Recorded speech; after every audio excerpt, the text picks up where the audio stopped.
This is News Now. I'm Michael Nath. President Muhammadu Buhari on Sunday said the Northwest must not be allowed to relapse into the days when bandits roamed freely and unleashed mayhem on the people. This was as he commends the military for the continued onslaught on terrorist elements in this region, especially Zamfara state, which had been a hotbed of criminal activities. He also urged the armed forces not to show any let-up as they continue to achieve positive outcomes based on their current operational trajectory in the Northwest. According to a statement by his senior special assistant on media and publicity, Garba Shehu, the president noted that there appears to be relative calm in Zamfara state, with situations returning to normal in most parts and the rural communities ready to lead their lives normally again. President Muhammadu Buhari commended the military, quote, "We mustn't allow the return of days when the bandits had a free hand to do as they wished. The rural folk in Zamfara and elsewhere must be allowed to have peace," end of quote. He directed that the momentum that has been developed must be sustained to bring closer to the activities of these murderers. The Academic Staff Union of Universities has ruled out over its ongoing strike for another 12 weeks. A statement signed by ASU President Professor Emmanuel Osadeke said this was to give the government enough time to satisfactorily resolve all the outstanding issues. It also stated that the rollover strike was effective from 12:01 a.m. May 8, 2021. ASU said it took the decision after its National Executive Council meeting, which started on Sunday night. ASU also expressed dissatisfaction with a three-man panel set up by President Muhammadu Buhari in February to resolve the lingering industrial action. The union commended the Nigerian Labour Congress, students groups and civil society organizations who have taken steps towards resolving the current labour dispute with the Nigerian government. The planned trip by spouses of vice-chancellors, ASU said, is despicable and condemnable. Presidential aspirant Kingsley Moghalu on Monday told Nigerians the type of leaders they should elect during next year's general election. The former Central Bank of Nigeria's deputy governor noted that for Nigerians to change the country's bad trajectories, they must vote for the right leaders with the right mindset. Moghalu, in a tweet on Monday, said the type of leaders Nigerians should opt for must be those who wake up with the mindset of making life better for the people. He said, quote, "For as long as we take the suffering of Nigerians for granted, for so long will it get worse. We need leadership that wakes up every morning with how to make life better for our teeming masses uppermost on their minds." It's also called developmental obsessed leadership, end of quote. In another tweet, the presidential aspirant said with the extension of the strike by the Academic Staff Union of Universities by another 12 weeks, there was need for Nigerians to get it right in 2023. He wrote, quotes, "If ASU keeps striking, their demands are not met or seriously negotiated, and our young people remain uneducated, should we not be thinking of a more fundamental political solution?" End of quote. Now, the All Progressives Congress has released 9 guidelines for the conduct of presidential governorship and parliamentary aspirants ahead of primaries. The ruling party directs that contenders have been barred from going to court without first exhausting avenues for redress and ventilation of grievances. The aspirants are also expected to sign undertakings to accept the outcomes of the shadow polls and support whoever emerges as a candidate for the general election. The ruling party also directed them to take oaths not to engage in thuggery, anti-party activities, factionalization, or the creation of parallel congresses and party organs at any level. These conditions are contained in page 17 of the nomination form given to the aspirants. But of the 9 conditions, most of the aspirants, especially presidential heavyweights, are uncomfortable with a voluntary letter of withdrawal, which they are expected to sign before a commissioner for oaths or a notary public. They allege that the withdrawal clause may lead to either imposition of a presidential candidate or abuse of the consensus clause in the Electoral Act 2022. Although APC leadership claimed that the conditions were in line with Article 21 to 1 to 11 of the APC Constitution, many aspirants faulted the conditions as inconsistent with fundamental human rights as enshrined in the 1999 Constitution. People's Democratic Party aspirant and governor of Bauchi State, Bala Muhammad, says Nigeria needs a true leader who will carry the nation on a transcending journey where the country's glory will be restored. The presidential aspirant stated this at the PDP office in Molete, Ibadan, while rubbing minds delegates ahead of the party's primaries. In his conversation with the state-led delegates, the presidential hopeful says Nigeria needs a trustworthy leader who will promote good governance. The leadership of the PDP in Oyo State, however, promised to work hard in hand with the party to get the right candidate for the party. Most of the people who provide my name are people outside my environment. The president made me an FCT minister, and I took it as a challenge to bequeath good governance, to bring my experience in the service to bear and that of the parliament. I know that we have some of the best human capital in Nigeria, but they are not deployed appropriately. Merit has been taken to the dogs, and you have to have somebody who understands the country. I have understood the country as a media man. I have understood the country as a civil servant. I have understood governance as a member of the Federal Executive Council and as a legislator. I can be trusted because I was trusted. I understand the country, I relish the diversity, and I know people can trust me. I am trustworthy, and I have the competence and the capacity. If you give me the responsibility, trust me, I will do it very well, because I'm a beneficiary of every section of the country. Former Chief of Army Staff, retired Lieutenant General Tukur Buratai, has called on Nigerians to continue to live in unity, saying unity is key for mutual coexistence and development of Nigeria. Buratai, who is the Nigerian ambassador to Benin Republic, stated this in Saki area of Oyo State, while being conferred with honorary title of Jagumolu of Saki land. During the occasion, his former colleague, Lieutenant General Lamidi Adeosun, was also conferred with the honorary title of Akinrogu of Saki land. The former COAS said the conferment of honorary traditional title on him in Saki was a sign of unity in Nigeria, which must be emulated by all Nigerians irrespective of religion or creed. He called on Nigerians to continue to support Nigerian Army in performing its constitutional role. This honorary traditional title of Jagumolo of Shaki Kingdom is a sign that Nigeria is one. It's a symbol of unity, that wherever you are coming from, you are recognized for what you have done, service to your land, service to humanity.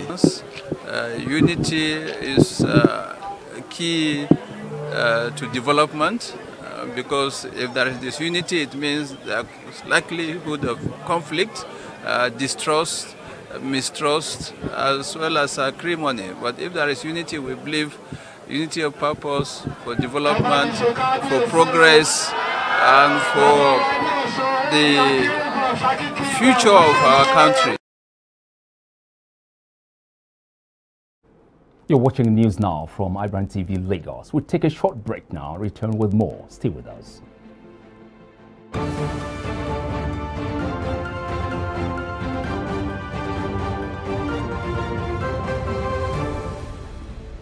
You're welcome back. Now to African news. Somali President Mohamed Abdullahi, also known as Farmajo, has announced his candidacy for a second term.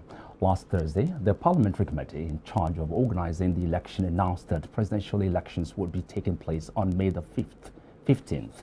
President Farmajo's mandate ended in February last year, but he stayed on amid a delay in the holding of parliamentary elections. The president faces stiff competition from several candidates, including two former presidents. In Somalia, the president is elected by members of parliament and senators.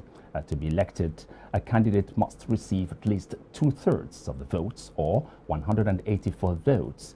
Western backers of the Somali government, led by the United States, have repeatedly urged the authorities to complete the electoral process, saying that the many delays were distracting them from the crucial fight against the Al-Shabaab insurgency. Somalia has lived in chronic instability for decades and faces an insurgency by radical Islamist Shabaab linked to Al-Qaeda. Now, dozens of people were killed and many more are missing after armed men raided a mining encampment near the town of Mongwalu in the Democratic Republic of Congo's eastern Ituri province on Sunday. 3 civil society leaders said. Army spokesperson Jules Ngongo Tsikudi confirmed a deadly attack had taken place at a mining camp near Mongwalu, but did not detail the number of casualties there. Civil society leaders estimated that between 30 and 40 people, or 50 people, were killed, with the local hospital being overwhelmed by the number of victims. Diodone Lose, who leads a collective of civil society groups in Ituri, blamed the killings on the Codeco militia, which has built a reputation for attacking civilian encampments. Its fighters killed 18 people at a church last month and another 60 at a displaced persons camp in February, authorities have said. Attacks on civilians are daily hazards in Congo's eastern provinces, where groups like Codeco and other warring militias, as well as local Islamic State affiliates, routinely spar for territory and resources. Such conflicts have claimed the lives of thousands and displaced millions more since the turn of the decade, according to Norwegian Refugee Council. Foreign news now. Sweden's ruling Social Democrats will decide on May the 15th whether to overturn decades of opposition to NATO membership, the party said on Monday, a move that would almost certainly lead to Sweden asking to join the 30-nation alliance. Russia's invasion of Ukraine has sparked an urgent rethink of security policy in both Sweden and Finland. The Finnish President Sauli Niinisto is this week expected to announce his support for an application. The Social Democrats, the biggest party in Sweden for the last 100 years, are holding 3 digital party meetings this week to canvass members' opinion on NATO membership ahead of the final decision on leadership of the weekend. Meanwhile, Parliament is holding a parallel all-party review of security policy, which is due to report on May the 13th. A formal application to join NATO could be made at the alliance's June summit in Madrid, and is likely to be fast-tracked, though getting the signatures of all 30 alliance members could take up to a year. Military non-alignment has long been a policy bedrock of many Swedes, and while support for NATO membership has been growing sharply, most polls in recent months have shown a clear majority in favor. Many still remain uncertain. The left and green parties have rejected calls for membership, while the rest of the opposition wants to go ahead. Ukrainian President Volodymyr Zelensky, commemorating victory over Nazi Germany in World War II, said on Monday his country would win in its war with Russia and would not cede any territory. On the day of victory over Nazism, we are fighting for a new victory. The road to it is difficult, but we have no doubt that we will win, he said in a written address. Russia, which invaded Ukraine on February the 24th, is also marking the anniversary of the Soviet Union's World War II victory. Zelensky said Ukrainians, who are a free people, who had fought to defend their land many times in history and had their own path. Today, we are waging war on this path, and we will not give anyone a single piece of our land, and we will not give anyone a single piece of our history, he said. Now, we are proud of our ancestors who, together with our nations in the anti-Hitler coalition, defeated Nazism, and we will not allow anyone to annex this victory. We will not allow it to be appropriated. He added, quote, "There are no shackles that can bind our free spirits. There is no occupier who can take roots in our free land. There is no invader who can rule over our free people. Sooner or later will win. End of quote. U.S. First Lady Jill Biden made an unannounced visit to Ukraine on Sunday, meeting her Ukrainian counterpart Olena Zelenska at a school sheltering civilians displaced by the war. Quote, "I wanted to come on Mother's Day. I thought it was important to show the Ukrainian people that this war has to stop, and this war has been brutal, and that the people of the United States stand with the people of Ukraine," Biden told reporters. Now, the 70-year-old wore a large pin in the form of the blue and yellow Ukrainian flag. She traveled to Ukraine from Slovakia as part of a regional tour that included Romania and was meant to be yet another display of American support for Ukraine and the countries assisting it in the wake of the Russian invasion. Following a closed-door meeting, the First Ladies joined local children in a classroom crafting cardboard and tissue paper bears as presents for their mothers. Biden and Zelenska both crafted their own bear using white and yellow tissue papers. After the unannounced trip to Ukraine, Biden returned to Slovakia. More than 810,000 Ukrainians have entered Romania since the start of the war. That's according to UN figures released in April 29. Up next is entertainment news.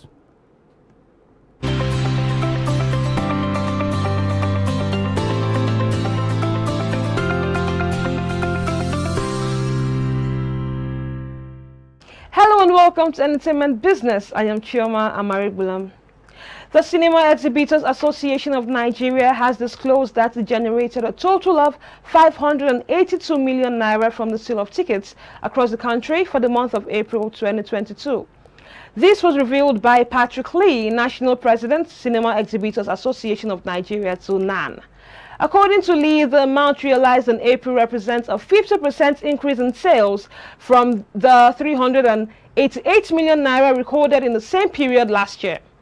Patrick also said that the 22 Nollywood films shown in April accounted for 43% of ticket sales, with King of Thieves as the outliner, which is 23%, whereas 19 Hollywood movies accounted for about 54%, with 2 films grossing over 50 million naira, which are Morbius and Sonic Hedgehog 2, the latter becoming the biggest animation of the year so far. Meanwhile, comparing the figure with that of March 2022, he said that ticket sales improved by about 68%, with April having the highest box office figure since January. He also highlighted the grossing films for the month of April as The King of Thieves, Morbius, Sonic the Hedgehog 2, Fantastic Beasts, The Secret of Dumbledore, and The Blood Covenant. And away from that, now popular international movie Karate Kid will feature a 16-year-old Nigerian-born American actress, ZAMBIA Ogbuewu, as the lead character in the remake of the movie. According to a source, ZAMBIA was selected to feature in the lead role after Hollywood actor Jaden Smith, who played the role of Dre Parker in the 2010 version of the Chinese movie, failed to reprise his role following his father's controversial demeanor at the 2022 Oscar Awards ceremony. Ripples Nigeria confirmed that the budding thespian, ZAMBIA, will star as Jade Reed in the Karate Kid remake. Equally, Chinese movie legend Jackie Chan, who served as Jaden Smith's trainer in the most recent version of the movie, in a now-deleted tweet revealed on Wednesday that the production of the 2021 version of Karate Kid has commenced. And finally, Disney's latest Marvel movie, Doctor Strange in the Multiverse of Madness, garnered about $185 million domestically over its debut weekend, the highest haul of any movie released in 2022. Internationally, the film generated $265 million in ticket sales, bringing its global total to $450 million. The average ticket price for the film was just shy of $13, according to Intelligence, with premium format tickets going for $16.25 and 3D tickets costing $15.44. It's estimated around 13.5 million moviegoers saw Doctor Strange over the weekend, the second most attended film since the pandemic started. According to data from Intelligence, Spider-Man No Way Home is the current record holder with 20.6 million viewers on its first weekend. And it's a wrap on entertainment business. I am Chioma Amarigbulam.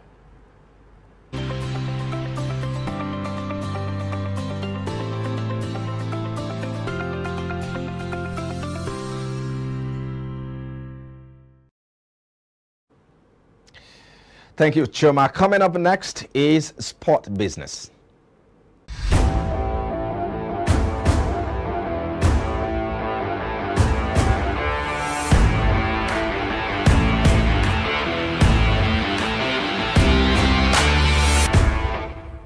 The Association of Tennis Professionals ATP has agreed an expansive global partnership with Australian online trading company Pepperstone in a deal that includes the naming rights to the official ATP rankings. As a platinum partner and official online trading partner of the ATP Tour, Pepperstone will have an on-site presence at 11 events across the men's tennis season, culminating at the champion crowning NATO ATP Finals in Turin. The Melbourne-based company will also benefit from year-round promotion across the ATP social, digital and broadcast channels. The partnership kicks off with the launch of the Pepperstone ATP Live Rankings, a new product that will enable fans, players and media to track the player rankings in real time based on match results as they happen. In addition, Pepperstone's sponsorship package includes the naming rights to the season-long race to Turin, race to Milan and the ATP Cup standings, while it will also be the presenting partner of the year-end #1 ceremonies in singles and doubles. And still talking sports business, private equity firm Redbird Capital Partners have reportedly joined the race to buy Italian football giants AC Milan. Last month, Bahrain-based investment manager Investcorp was in exclusive talks to acquire Milan in a deal that valued the Italian Serie A club in the region of €1 billion, including debt. Reports have now emerged that Redbird has approached Milan's owner, US-based hedge fund Elliott Management, about a deal. Investcorp's period of exclusivity to seal the takeover has now reportedly expired, though the firm is still in the running.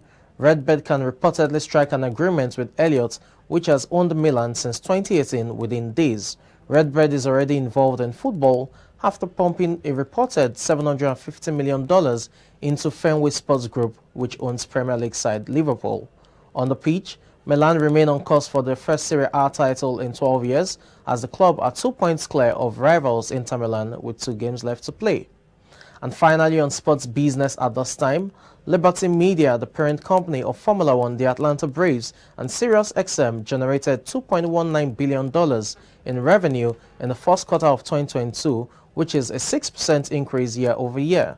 The company's Formula One business pocketed $360 million in revenue during the quarter, compared to $180 million in revenue for the same period the year before. Formula One also secured new sponsorship deals in the first quarter with software company Salesforce, tech giant Lenovo, and MSC Cruises. Liberty Media repurchased 348,000 shares of its Formula One business in the quarter for $20 million. It also announced the Las Vegas Grand Prix, which will join the Formula One calendar in 2023, while extending broadcast deals in the first quarter with Australia's Foxtel Group and France's Canal+. Liberty Media also posted growth in its Braves Group business, which generated $23 million in revenue in the first quarter, which is a 44% increase year over year. And that's it on Sports Business. I'm Samson Oleide.